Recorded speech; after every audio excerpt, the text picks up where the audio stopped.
नमस्कार दोस्तों, ये video editorial compilation for mains का पार्ट है। आप प्लेलिस्ट में जाके एडिटोरियल की वीडियोस पेपर वाइज और टॉपिक वाइज देख सकते हो। और अगर आप दिसंबर 2019 के बाद की वीडियोस को देखना चाहते हो तो वीडियो के नीचे मौजूद ज्वाइन बटन की सहायता से आप मेंबरशिप को ज्वाइन कर सकते हो। चलिए डिस्कशन स्टार्ट करते हैं। आप जीएस पेपर 1 के इस टॉपिक से आर्टिकल को रिलेट कर सकते हो।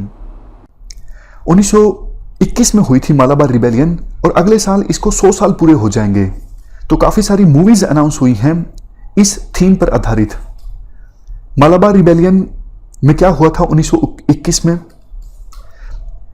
देखो, केरल में जो मालाबार रीजन है वहां पे मोपला मुस्लिम्स हुआ करते थे, छोटे किसान या फिर पीजेंट्स, और बड़े जो जमींदार हैं वो हिंदू हुआ करते थे। उस समय आपको याद होगा खिलाफत आंदोलन चला था। बताइए खिलाफत आंदोलन क्यों चला था? फर्स्ट वर्ल्ड वॉर में देखो, ओटोमन एम्पायर ने, ओटोमन एम्पायर मतलब आज का टर्की, इन्होंने जर्मनी के पक्ष में पार्टिसिपेट किया था और ये युद्ध हार गए थे। युद्ध के खत्म होने के बाद ओटोमन एम्पायर की अथॉरिटी को काफी ज्यादा डिग्रेड कर दिया गया था विक्टर्स के द्वारा, ब्रिटिशर्स और इनके साथी देशों के द्वारा, और ओटोमन एम्पायर से टेरिटरीज भी छीन ली गई थी। इसी का विरोध किया जा रहा था इंडिया में खिलाफत मूवमेंट में। खिलाफत मूवमेंट की मांग ये थी कि ओटोमन एम्पायर को उनकी टेरिटरीज लुटाई जाए, उनकी अथॉरिटी को रिस्टोर किया जाए और वापस से जो पवित्र मुस्लिम साइट्स हैं उनका कंट्रोल इनको दिया जाए, ये सब चीजें। तो हमारे देश में केरला में जो मालाबार रीजन है वहां पर भी हिंदू और मुस्लिम शुरुआत में एकजुट हुए ब्रिटिशर्स के अगेंस्ट विरोध करने के लिए। जैसा शुरुआत में हमने डिस्कस किया, उस समय हिंदू लैंडलॉर्ड्स थे, उनके पास जमीन थी, छोटे किसान और पीजेंट्स ये मुस्लिम्स थे। तो शुरुआत में तो विरोध ब्रिटिशर्स के अगेंस्ट था, लेकिन धीरे धीरे रिबेलियन ने कम्युनल कलर ले लिया। दंगे हो गए हिंदूज के और मुस्लिम्स के बीच में वहां पर, और इन दंगों में ब्रिटिशर्स ने भी आग में घी डालने का काम किया। वो तो देखो चाहते ही थे, पहले मूवमेंट चल रही थी उनके अगेंस्ट, लेकिन अब उनके अगेंस्ट तो छोड़िए, जो विरोध करने वाले थे वो आपस में ही लड़ रहे थे। यही ब्रिटिशर्स चाहते थे कि हमारे खिलाफ जो विरोध है वो खत्म हो जाए और विरोध करने वाले आपस में ही लड़ने लगे। इसी मूवमेंट से संबंधित एक इंपॉर्टेंट पर्सनैलिटी है वरियन कुंजा हमीद हाजी। ये मालाबार रिबेलियन के काफी सारे इंपॉर्टेंट लीडर्स में से एक थे। इन्होंने अपने 7500 साथियों के साथ मिलकर काफी सारी टेरिटरी पर कंट्रोल इस्टेब्लिश कर लिया था, यानी ब्रिटिशर्स से काफी सारी टेरिटरी इन्होंने छीन ली थी और कुछ दिनों तक पैरेलल गवर्नमेंट भी चलाई, मतलब समानांतर सरकार। ब्रिटिशर्स ने अपना कंट्रोल लूज कर दिया था उस टेरिटरी पर जिस पर इन्होंने अपना कंट्रोल इस्टेब्लिश किया था, और उस टेरिटरी पर ये अपनी सरकार चला रहे थे और देश के बाकी हिस्से में ब्रिटिशर्स की सरकार थी। लेकिन ज़्यादा समय तक ऐसा नहीं चल सका। 1922 में एक ट्रीटी की आड़ में ब्रिटिशर्स ने धोखा दिया हाजी को, और इसमें गद्दारी की इन्हीं के एक दोस्त ने। बाद में ब्रिटिश जज के सामने इनको प्रस्तुत किया गया और मौत की सजा सुनाई गई इनके साथियों समेत। तो इस प्रकार से हमने मालाबार रिबेलियन के बेसिक्स की बात की।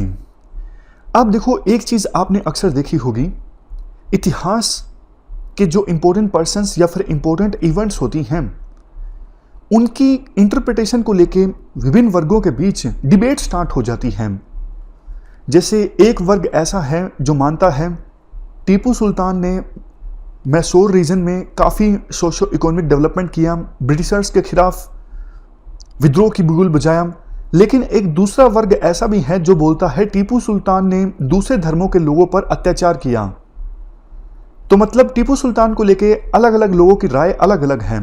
उसी प्रकार से मालाबार रिबेलियन को लेके अलग अलग लोगों की राय अलग अलग है, और खास करके पॉलिटिकल लीडर्स ऐसा किया करते हैं, वो प्रेजेंट ईरा में पॉलिटिकल माइलेज हासिल करने के लिए हिस्टोरिकल इवेंट्स को अपने हिसाब से इंटरप्रेट करना स्टार्ट कर देते हैं, और वही अब हो रहा है मालाबार रिबेलियन के साथ।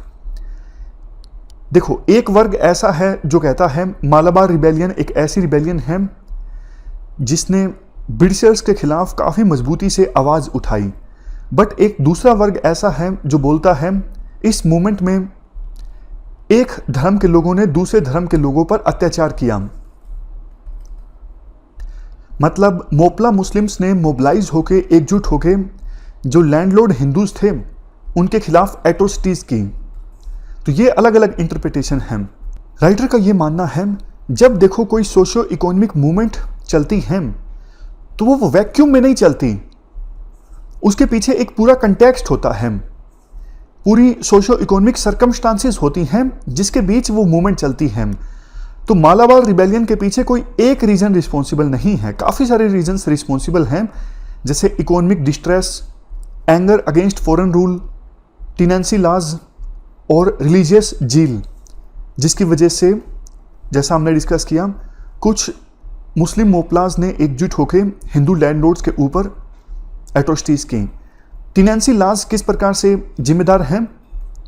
देखो, जो मोपला मुस्लिम्स थे वो इस रीजन में टीनेंट्स थे, तो ब्रिटिशर्स से पहले जो रेवेन्यू कलेक्ट करने का तरीका था वो इतना बुरा नहीं था, एक्सप्लोटेशन कम होता था, जो प्रोडक्शन होती थी फसल की उसका अच्छा खासा शेयर मोपला मुस्लिम्स को मिल जाता था, और लैंडलॉर्ड्स तो हिंदूज थे यहाँ पे।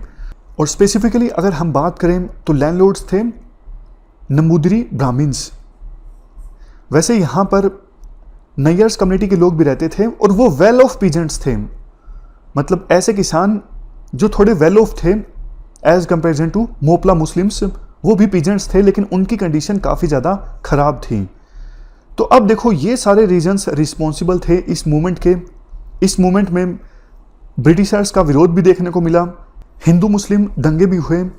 इसके पीछे रिलीजन तो रिस्पॉन्सिबल था, बट हिंदू मुस्लिम्स दंगों के पीछे यूं कहें सिर्फ रिलीजन रिस्पॉन्सिबल था ऐसा भी नहीं।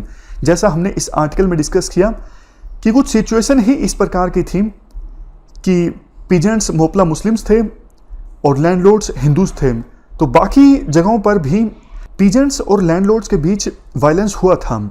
तो कहने का मतलब देखो ये है, किसी भी मूवमेंट के पीछे काफ़ी सारे रीजन्स रिस्पॉन्सिबल होते हैं, और प्रेजेंट सिचुएशन में जो विभिन्न एक्टर्स हैं, फॉर एग्जांपल पॉलिटिकल लीडर्स, वो अपने फ़ायदे के लिए अपने ढंग से उस पास्ट इवेंट को इंटरप्रेट करने की कोशिश करते हैं ताकि उस इवेंट से ज़्यादा फ़ायदा लिया जा सके। इस डिस्कशन में फ़िलहाल इतना ही है। Thank you very much for discussion.